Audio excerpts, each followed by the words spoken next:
नमस्कार। आप देख रहे हैं आज की बड़ी खबरें, जहां देश की राजनीति से लेकर राजधानी की सुरक्षा और आम लोगों की जिंदगी से जुड़ी हर अहम अपडेट हम आपके लिए लाए हैं। दिल्ली धमाका, राजधानी में दहशत। देश की राजधानी दिल्ली सोमवार शाम एक धमाके से दहल उठी। लाल किला मेट्रो स्टेशन के पास हुए इस विस्फोट ने पूरे शहर में अफरा तफरी मचा दी। अब तक की जानकारी के मुताबिक 9 लोगों की मौत हो चुकी है, जबकि 20 से ज्यादा घायल हैं।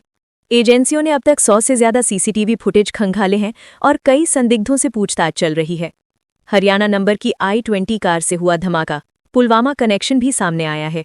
जांच में पता चला है कि धमाके में इस्तेमाल की गई i20 कार हरियाणा नंबर की थी। इसकी खरीद बिक्री की कड़ी में सलमान, नदीम और तारिक जैसे नाम सामने आए हैं। जांच एजेंसियों को शक है कि इसके पीछे पुलवामा मॉड्यूल से जुड़े आतंकी नेटवर्क का हाथ हो सकता है।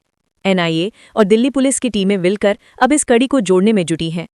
यूपी कनेक्शन आया सामने, योगी सरकार अलर्ट। धमाके की जांच जैसे जैसे आगे बढ़ रही है, वैसे वैसे इसके उत्तर प्रदेश कनेक्शन के भी संकेत मिल रहे हैं। सूत्रों के मुताबिक कुछ संदिग्धों का लिंक लखनऊ, लखीमपुर और शामली से जुड़ा हुआ है। इस पर सीएम योगी आदित्यनाथ ने खुद बैठक बुलाई और अधिकारियों को सख्त निर्देश दिए। आतंकी नेटवर्क की हर जड़ को उखाड़ फेंको। एटीएस और एसटीएफ की टीमें दिल्ली पुलिस के साथ मिलकर अब जांच को तेजी से आगे बढ़ा रही हैं। अमरोहा का बेटा अशोक, दिल्ली धमाके में बुझ गया एक घर का चिराग। दिल्ली धमाके में जान गंवाने वालों में एक नाम है अमरोहा के अशोक कुमार का। 3 बच्चों के पिता और बूढ़ी मां का सहारा थे अशोक। परिवार का कहना है वो तो बस घर चलाने के लिए दिल्ली गए थे, किसे पता था कि लौटेंगे नहीं। गांव में मातम पसरा है। पड़ोसी कह रहे हैं सरकार आए या ना आए, पर एक परिवार हमेशा के लिए टूट गया। ये हादसा सिर्फ एक ब्लास्ट नहीं, बल्कि सैकड़ों परिवारों के सपनों का टूटना है। बिहार चुनाव, दूसरे चरण की वोटिंग जारी। 9 बजे तक 14.55% मतदान। अब बात राजनीति की।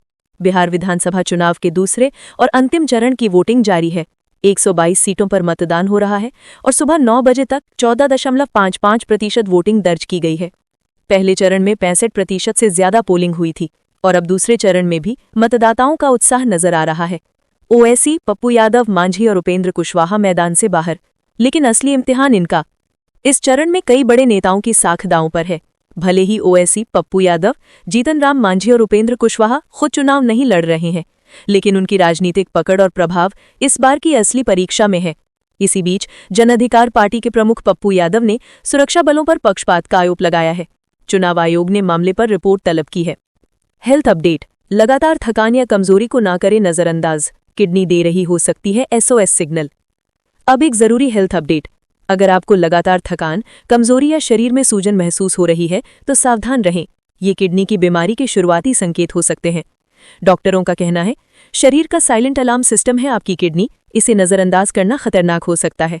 नियमित किडनी फंक्शन टेस्ट और हेल्दी डाइट अपनाकर आप बड़ी बीमारी से बच सकते हैं। तो ये थी आज की बड़ी खबरें। एक और दिल्ली धमाके ने देश को झकझोरा, दूसरी ओर बिहार में लोकतंत्र की गूंज सुनाई दी। कहीं मातम है, कहीं हमारी आपसे बस यही अपील, सतर्क रहें, स्वस्थ रहें और सच से जुड़े रहें। फिलहाल के लिए अनुमति दीजिए। नमस्कार।